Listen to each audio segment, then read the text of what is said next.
अब यहाँ से गुड मॉर्निंग एवरीवन. अथ 10वा अध्याय चरक संहिता सूत्रस्थान 10वा अध्याय आपण आज या ठिकाणी बघणार आहोत. अथा तो महाचतुष्पादम अध्याय व्याख्या. अब यहाँ से हम महाचतुष्पाद नामक अध्याय की व्याख्या करेंगे. इतिहास महा भगवान आत्रेय, ऐसा ही भगवान आत्रेय ने कहा. युक्त युक्त चतुष्पाद से आरोग्य. अभी हम पहले लेक्चर में देखा चतुष्पाद कौन से, विषक द्रव्य अनुपास्ता था, रोगी पाद चतुष्टय. उनके गुण हमने देखे, वैद्य के गुण, द्रव्य के गुण, परिचारिका के गुण और रुग्ण के गुण. जो गुण बताया है वो इंपॉर्टेंट है. विषय के गुण हमने देखे थे, श्रुते परिवदातत्व, सेकंड बहुश दुष्ट कर्मता, 3 दास्य और 4 शौचम. द्रव्य के गुण हमने देखे थे, बहुता, योग्यत्वम, अनेक विध कल्पना आणि संपत्त. उपस्थाता के गुण हमने देखे थे, परिचारिका के, उपचारज्ञता, दाक्षम, अनुरागस्य, शौचम. रोगी के हमने गुण देखे थे, स्मृति, निर्देशकारित्वम, अभिरुत्वम और ज्ञापकत्व. तो आज हम चतुष्पाद से हम जो आरोग्य प्राप्त करने वाले हैं, बराबर है. और आगे के अध्याय में महाचतुष्पाद अध्याय व्याख्या सब, इसमें क्या दिया है अब आगे देखो. युक्त युक्त चतुष्पाद से आरोग्य. चतुष्पादम षोडश कलम भेषजमिति विषजो भाषन्ते, यदि उक्तम पूर्वाध्याय षोडश गुणमिति तद भेषजम युक्त युक्तम मल आरोग्यम आरोग्यायति भगवान पुनरोसुरात्रेय. युक्त युक्त चतुष्पाद से आरोग्य. वैद्य वृंद 16 कलाओं से युक्त चतुष्पाद को भेषज कहते हैं. वैद्य वृंद 16 कलाओं के से युक्त चतुष्पाद को भेषज कहते हैं, जो पूर्व के अध्याय में षोडश गुण कहा गया है. षोडश मीन्स विषय के गुण, द्रव्य के गुण, परिचारिका के गुण और रोगी गुण. 4 4 4 4 4 चौक 16, 4 into 4 = 16. कारणम षोडशम गुणो सिद्धोपाद चतुष्टयम. वह भेषज क्रिया रूप में व्यवहृत होने पर, युक्त युक्त प्रयुक्त किए जाने पर आरोग्य प्रदान करने में समर्थ होता है, ऐसा भगवान पुनरुसुआत्रेय ने कहा है. चतुष्पाद की सफलता की संदिग्धता. मैत्रेय ने एक शंका पूछी है, मैत्रेय की शंका है कि चतुष्पाद की सफलता की संदिग्धता क्या है, देख लीजिए. श्लोक नंबर 4. नेति मैत्रेय की कारणम दृश्यन्ति हि आतुराः केचित् उपकरणवन्तस्य परिचारकं सम्पन्नाश्च आत्मवन्तस्य कुशलस्य विषक भीर अनुष्ठिता समुत्तिष्ठमाना यथा युक्ताश्च परे म्रियमानाः. तस्मात् भेषजं किंचित् करं भवति तद्यथा शोभ्रे सरसि च प्रसिक्तम् अल्पोदकं नद्यं वा सिन्धमानायां पाशुधाने वा पांसमुष्टि प्रकीर्ण इति तथा परे दृश्यन्ते अनुपकरणस्य परिचारकाश्च आत्मवन्तश्च कुशलस्य विषग्भिर अनुष्ठिता समुत्तिष्ठमानाः तथा युक्ता म्रियमानाश्च परे यतस्य प्रतिकुर्वन् सिद्ध्यति प्रतिकुर्वन् म्रियते अप्रतिकुर्वन् सिद्ध्यति अप्रतिकुर्वन् म्रियते ततश्चित्यन्ते भेषजं भेषजाना विशिष्टमिति. मैत्रेय की शंका है. मैत्रेय कहते हैं नहीं, ऐसा नहीं है, क्योंकि ऐसे बहुत से रोगी देखे जाते हैं जिनके पास बहुत से साधन है, बहुत से परिचारक है, स्वयं में दृढ़ मनोबल संपन्न है और उनकी चिकित्सा भी कुशल वैद्य द्वारा की जाती है, तथा वे रोग मुक्त हो जाते हैं. और कुछ दूसरे रोगी जिनके पास भी भरपूर साधन, परिचारक, दृढ़ चित्तता आदि है और कुशल वैद्य द्वारा चिकित्सा भी की जाती रही है, फिर भी वे मरते देखे जाते हैं. इससे यह प्रतीत होता है कि षोडश गुण युक्त चतुष्पाद आरोग्य में कारण नहीं है, तो फिर चिकित्सा करना लाभदायक नहीं है. जैसे गड्ढे या तालाब में थोड़ा पानी डाले तो उससे कोई लाभ नहीं, उतने थोड़े जल से वह गड्ढा या तालाब भर नहीं जाता, अथवा भरा हो तो अधिक नहीं बढ़ता। और जिस प्रकार भरी पूरी बहती नदी में एक मुट्ठी मिट्टी डाल देने से उसका प्रवाह नहीं रुकता, या मिट्टी के भारी ढेर पर एक मुट्ठी मिट्टी डालने से वह ढेर अधिक ऊंचा नहीं होता, इसी प्रकार जो रोगी निरोग होने लायक होता है, उसके लिए थोड़ी सी औषधि उसे अच्छा करने में कोई महत्व नहीं रखती। और जिसको असाध्य रोग है, वह चिकित्सा करने से जीवित नहीं बच सकता। अब ये मैत्री का क्वेश्चन है कि चतुष्पाद होकर भी कोई लोग मरते हैं, तो चतुष्पाद का क्या फायदा है? और कोई लोग ऐसे है, बीमारी है, थोड़ी औषधि दी तभी वो ठीक हो जाते हैं। तो इसका अर्थ है जो असाध्य व्याधि है, उनकी सभी भी लोग होंगे तो मृत्यु आता ही है जब वो असाध्य होते हैं। बस इतना ही अर्थ है। इसमें सिर्फ ये ज्ञान के लिए उन्होंने कोई उदाहरण भी दिए हैं। गड्ढे या तालाब में थोड़ा पानी डाले तो उसका कोई लाभ नहीं है, उतने थोड़े जल से वो गड्ढा भरने वाला भी नहीं है, या तालाब भर नहीं जाता, अथवा भरा हो तो अधिक नहीं बढ़ता। और जिस प्रकार भरी पूरी बहती नदी में एक मुट्ठी मिट्टी डाल दे, उसका प्रवाह नहीं रुकता, या मिट्टी के भारी ढेर पर एक एक मुट्ठी मिट्टी डालने से वह ढेर अधिक ऊंचा नहीं होता, इसी प्रकार जो रोगी निरोग होने लायक होता है, उसके लिए थोड़ी सी औषधि उसे अच्छा करने में कोई महत्व नहीं रखती। और जिसको असाध्य रोग है, वह चिकित्सा करने से जीवित नहीं बच सकता। दूसरी ओर ऐसे लोग भी देखे जाते हैं जिनके पास न साधन है, न परिचारक है, न आत्मबल है, न कुशल वैद्य है, वैद्य ही न कुशल वैद्य ही उनकी चिकित्सा करते हैं, फिर भी वो रोग मुक्त हो जाते हैं। और दूसरे ऐसे ही स्थिति में मर भी जाते हैं। इसलिए जब प्रतिकार करने पर रोगी ठीक हो जाता है और मर भी जाता है, तथा प्रतिकार न करने पर ठीक हो जाता है और मर भी जाता है, ये देखने पर तो विवश होकर सोचना पड़ता है, भेषज और भेषज से विशिष्ट नहीं है, दोनों ही समान है। अभी आत्रेय द्वारा प्रश्न है, इसका उत्तर तो आचार्य जो आत्रेय है वो तो देने वाले हैं। क्या देते हैं हम देखेंगे। आत्रेय द्वारा संदेह निवारण उत्तर पक्ष, श्लोक नंबर 5, आत्रेय द्वारा मैत्रेय की शंका का समाधान। अभी क्या बोलते हैं आत्रेय देख लीजिए।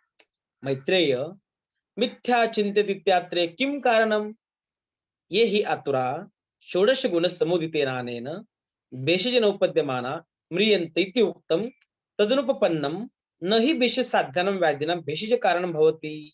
ये पुनरातुराः केवलात् भेषजा द्रुते समुत्तिष्ठन्ते, न तेषां संपूर्ण भेषजो उपपादनाय समुत्थान विषयो नास्ति।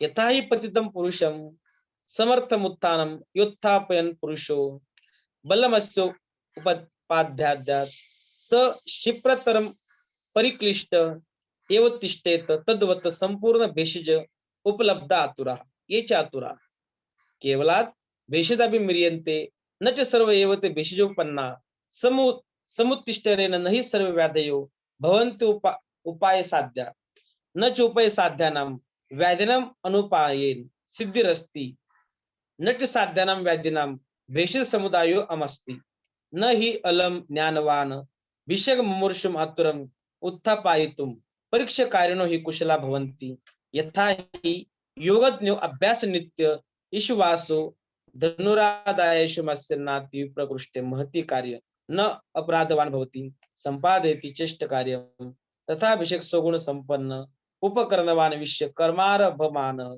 साध्य रोगम अपराध संपादित आतुर आतुरम आरोग्य तस्मान भेषजम भेषजना विशिष्टम भवति। अत्रेय द्वारा मैत्रेय की शंका का समाधान। हे मैत्रेय, आपका ऐसा सोचना असत्य है, अर्थात ठीक नहीं है, क्योंकि जो आपने यह कहा है कि 16 गुण से युक्त चिकित्सा द्वारा उपचार किए जाने पर भी रोगी मर जाता है, वह ठीक नहीं है। क्योंकि चिकित्सा द्वारा अच्छा होने वाले रोगों की चिकित्सा बिना कारण के नहीं होती, क्योंकि चिकित्सा द्वारा अच्छा होने वाले साध्य रोगों की चिकित्सा चिकित्सा बिना कारण के नहीं होती, वे रोग चिकित्सा से ही अच्छे होते हैं। ऐसा भी नहीं है कि जो रोगी संपूर्ण चिकित्सा के बिना ही स्वस्थ हो जाते हैं। उनकी संपूर्ण चिकित्सा के लिए कारण विशेष अर्थात प्रयत्न की आवश्यकता नहीं है, क्योंकि जैसे कोई मनुष्य गिर पड़ा है और वह स्वयं उठकर खड़ा भी हो सकता है, तो भी दूसरा व्यक्ति उसको उठाने के लिए जब बल लगाकर सहारा दे देता है, तब वो शीघ्र ही बिना क्लेश पाए उठ खड़ा होता है। उसी प्रकार वे रोगी भी संपूर्ण अंगों वाली चिकित्सा की सहायता से बिना कष्ट पाए शीघ्र ही आरोग्य लाभ कर स्वस्थ हो जाते हैं। तो उन्होंने गिरा हुआ आदमी का उदाहरण दिया है। वो खुद तो खड़ा हो सकता है, लेकिन उनके साथ कोई साथी हो तो वो उनको खड़ा करेगा, तो बिना क्लेश वो खड़ा हो सकता है। ऐसा एक उदाहरण दिया है। आपका यह कहना भी ठीक नहीं है कि कुछ रोगी संपूर्ण षोडश गुण संपन्न चिकित्सा करने पर भी मर जाते हैं। जो रोगी संपूर्ण चिकित्सा सुविधा उपलब्ध होने पर भी मर जाते हैं, वे सब के सब रोगी चिकित्सा द्वारा उपचार किए जाने पर अच्छे ही नहीं होते, क्योंकि सभी रोग चिकित्सा द्वारा साध्य नहीं होते। जो रोग चिकित्सा करने पर अच्छे होने लायक होते हैं, वे बिना चिकित्सा के अच्छे नहीं हो पाते। ये इंपॉर्टेंट। बिना चिकित्सा कोई रोग बड़ा नहीं होने वाला है। जो साध्य हो उसको भी चिकित्सा देनी ही पड़ेगी। असाध्य व्याधियों के लिए ये षोडश गुण युक्त चिकित्सा, षोडश गुण यानी भीषक द्रव्य अनुपस्थित रोगी के 4 जो है वो सभी इकट्ठा होने चाहिए अच्छी तरह से। जो भेषज समुदाय असाध्य व्याधियों के लिए यह षोडश गुण युक्त चिकित्सा नहीं है।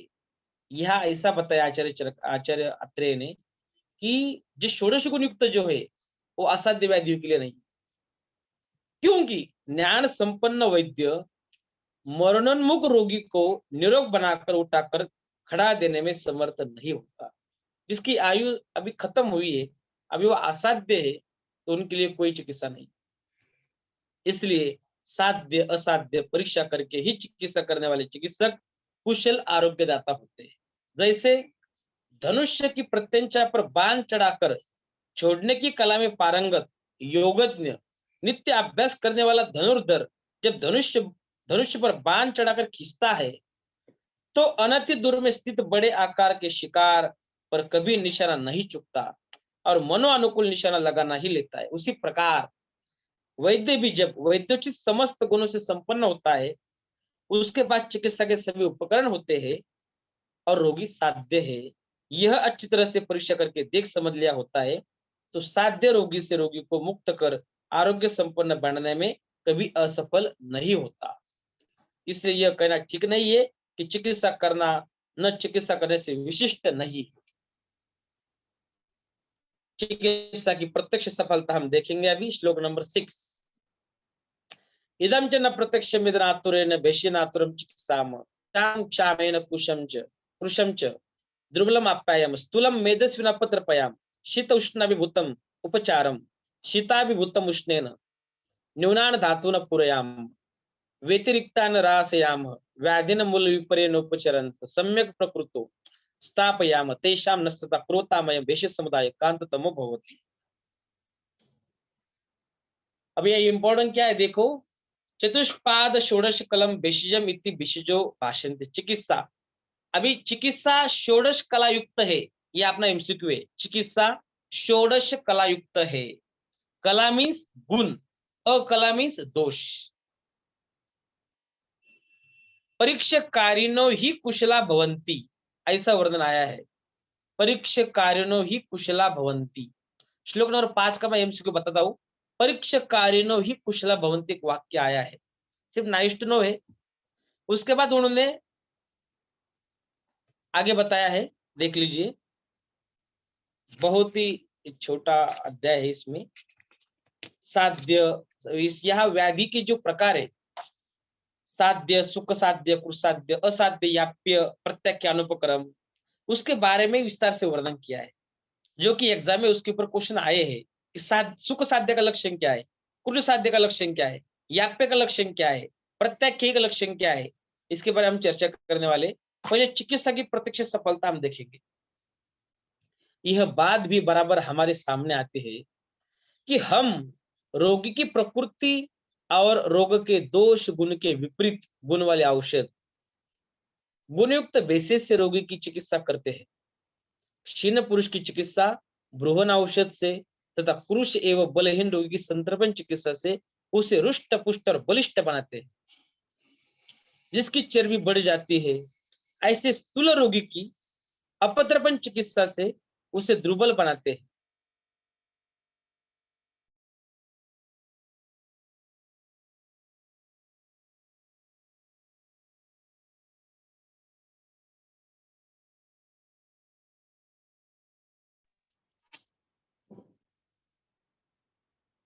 यह बताया है कि चिकित्सा करते समय हम उसके अपोजिट, जैसी जैसी प्रकृति कफज प्रकृति है, तो कफ के विरुद्ध जो गुण है उसका आहार विहार हम देते हैं। जैसे कि क्षीण पुरुष की चिकित्सा भ्रूण औषध से तथा पुरुष एवं बलहीन रोगी की संतर्पण चिकित्सा से उसे रुष्ट पुष्ट और बलिष्ठ बनाता है। जिसकी चर्बी बढ़ जाती है, ऐसे स्थूल रोगी की अपतर्पण चिकित्सा से उसे दुबला बनाते हैं। गर्मी से त्रस्त और पीड़ित रोगी की शीत गुण वीर्य वाले औषधियों से और शीत से पीड़ित रोगी की उष्ण औषधि चिकित्सा करते हैं। शरीर की कम हुई धातुओं को बढ़ाकर पूर्ण करने हैं और अधिक बढ़ी हुई धातुओं को घटाते हैं। रोगों के मूल कारण की विपरीत चिकित्सा करके उसे अच्छी तरह स्वस्थ बना देते हैं।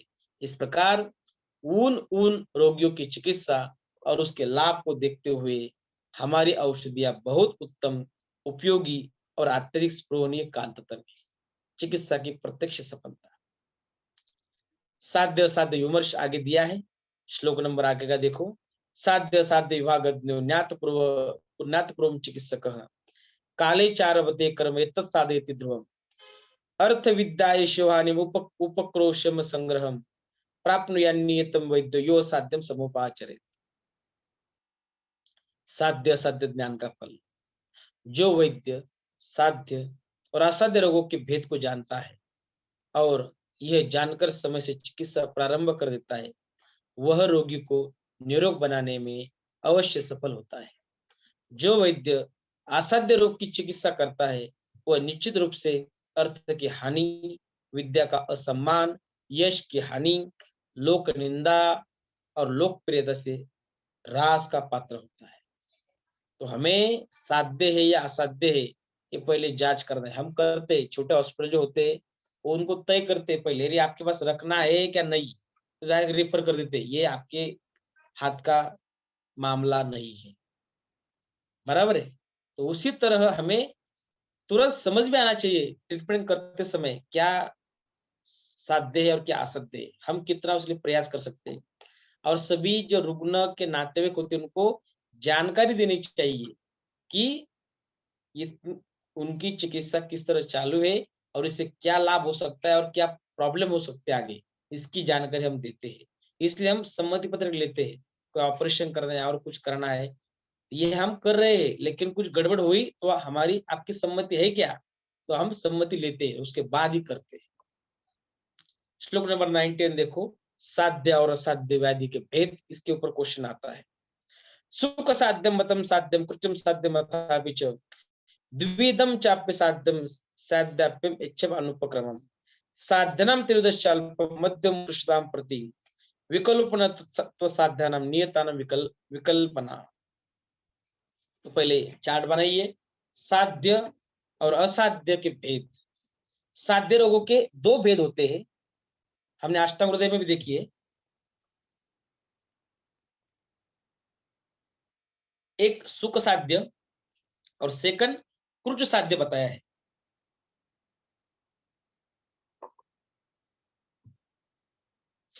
तो साध्य के दो भेद है, सुख साध्य और क्रुच साध्य।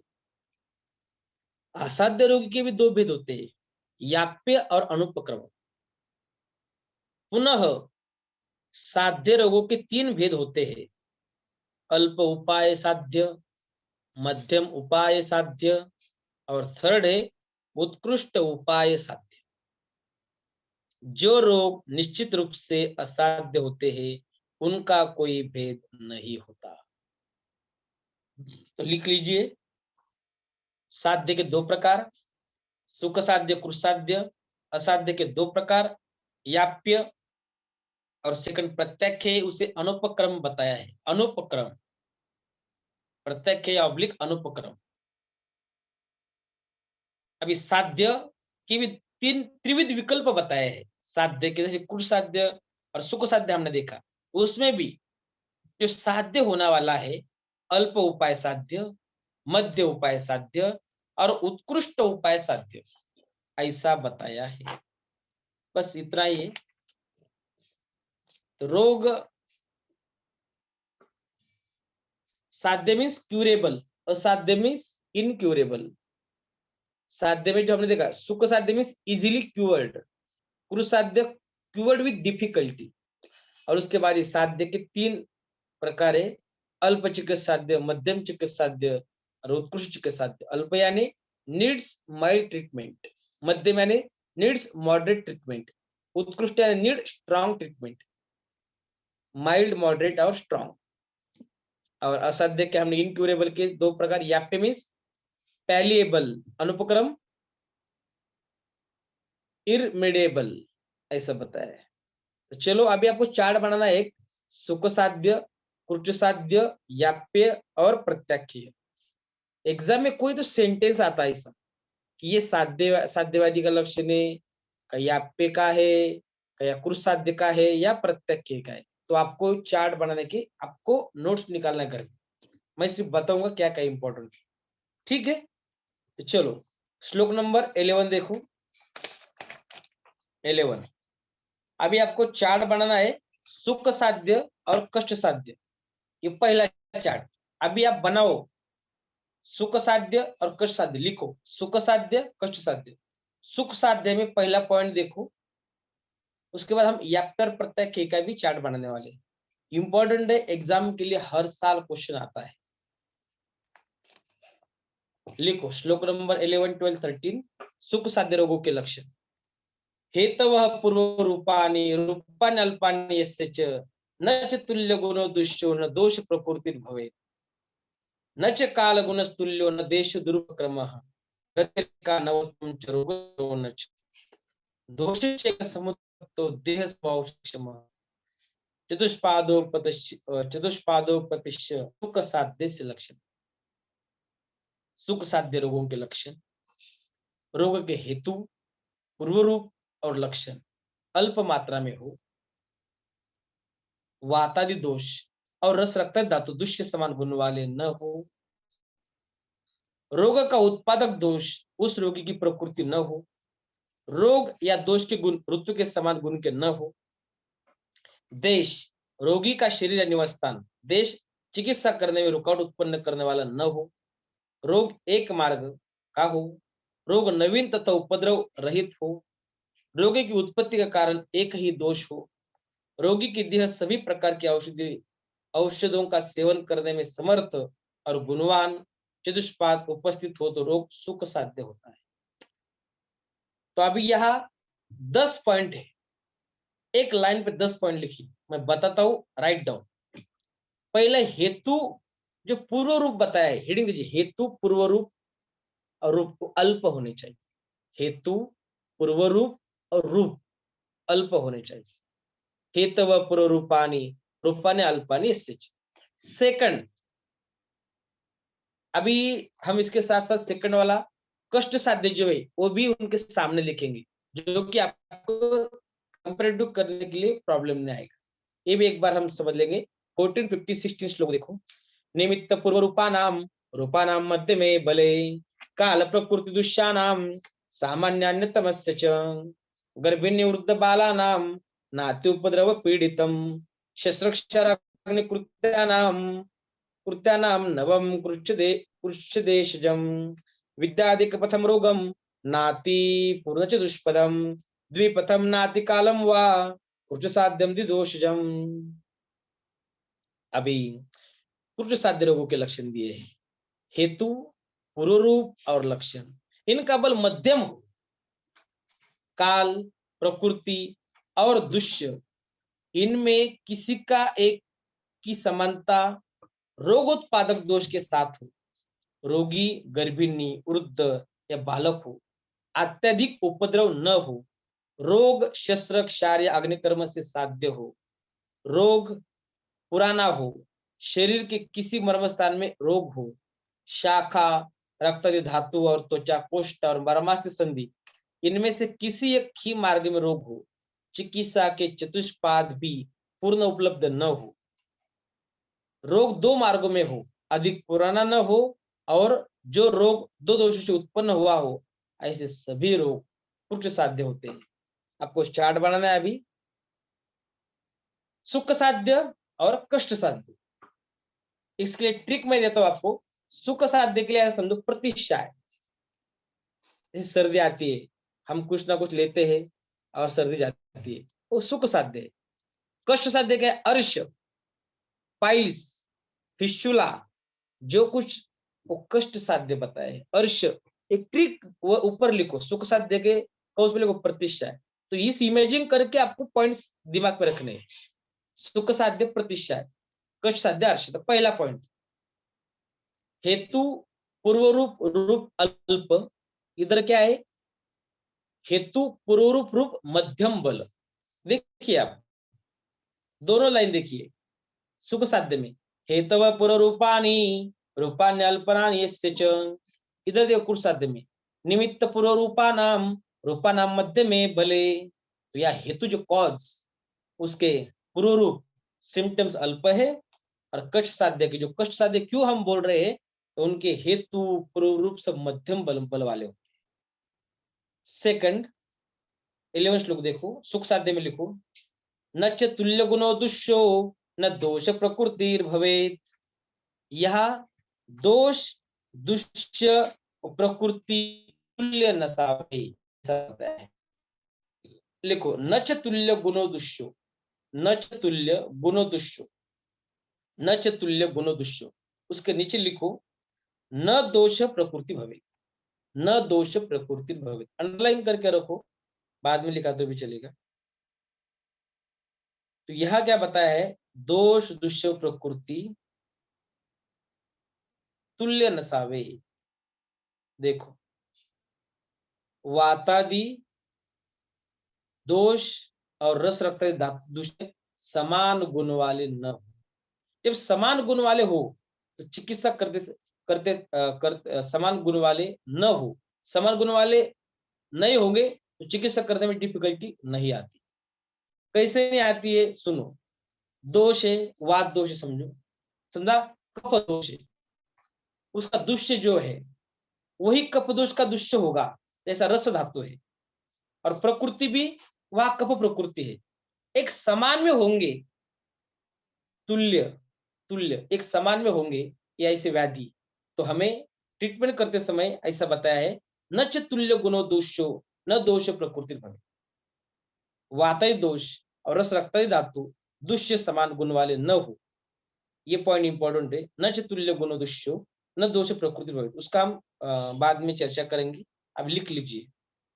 उसके बाद थर्ड पॉइंट सुख साध्य में, न च काल गुणे तुल्यो, न च काल गुणे तुल्यो, अंडरलाइन करो, न च काल गुणे तुल्यो, फास्ट लिखो। इधर क्या दिया है? पुरुष साध्य में लिखो, काल प्रकृति दुष्या नाम सामान्यम अन्यतमस्य च, ये ऐसा पाठ करना है। काल प्रकृति दुष्य यापैकी एकाची दोषाची समानता असणे, काल प्रकृति दुष्य, काल प्रकृति दुष्या नाम सामान्यम अन्यतमस्य च। अब आगे चलो, इधर सुख साध्य में फोर्थ पॉइंट, न देश दुरुपक्रम, न देश दुरुपक्रम, देश इसका मतलब क्या है? देश मीन्स रुग्ण शरीर भूमि, देश चिकित्सा करने में रुकावट उत्पन्न करने वाला न हो, न देश दुरुपक्रम। तो इधर क्या कहा है? कुरुच्छ देशजम, श्लोक नंबर 15 देखो, कुरुच्छ देशजम, कष्ट साध्य में लिखो, कुरुच्छ देशजम शस्त्रक्षाराग्नि कृत्यानाम नवम कुरुच्छ देशजम, ऐसा बताया है। तो कुरुच्छ देशजम मीन्स मर्मस्थानी, मर्मस्थान में रोग हो तो कष्ट साध्य होने वाले। एग्जाम में आ जाएगा, मर्मस्थान में जो व्याधि हो क्या है, सुख साध्य है, कष्ट साध्य है, या पे अनुपग्रह में, तो कष्ट साध्य दिमाग में रखो। फोर्थ नवत्व, यह क्या है? सुख साध्य में गतिरेको नवत्वम च रोग सुपद्रवो न च। नवीन व्याधी असेल तो लवकर बरा होणार आहे. देखो नवत्व इधर क्या है अनवम, श्लोक नंबर 15 में लास्ट लाइन देखो अनवम, 5th पॉइंट अनवम। 6th पॉइंट देखो रोगस्य उपद्रव न च, रोगस्य उपद्रव न, यह रोग नवीन तथा उपद्रव रहित हो। उधर कैसा है, अंडरलाइन करो, न अति उपद्रवम, श्लोक नंबर 15 देखो, न अति उपद्रवम, इसमें उपद्रव है लेकिन ज्यादा नहीं है इसलिए कष्ट साध्य है, न अति उपद्रवम। 7 देखो, दोषेश्च एक, यह एक ही दोष है, एक दोष है। इधर देखो द्विदोषजम, श्लोक नंबर 16 लास्ट का वर्ड देखो, लास्ट का वर्ड द्विदोषजम न अति कालम, द्विपथम न अति कालम व कृसाध्यम द्विदोषजम, या द्विदोषजे।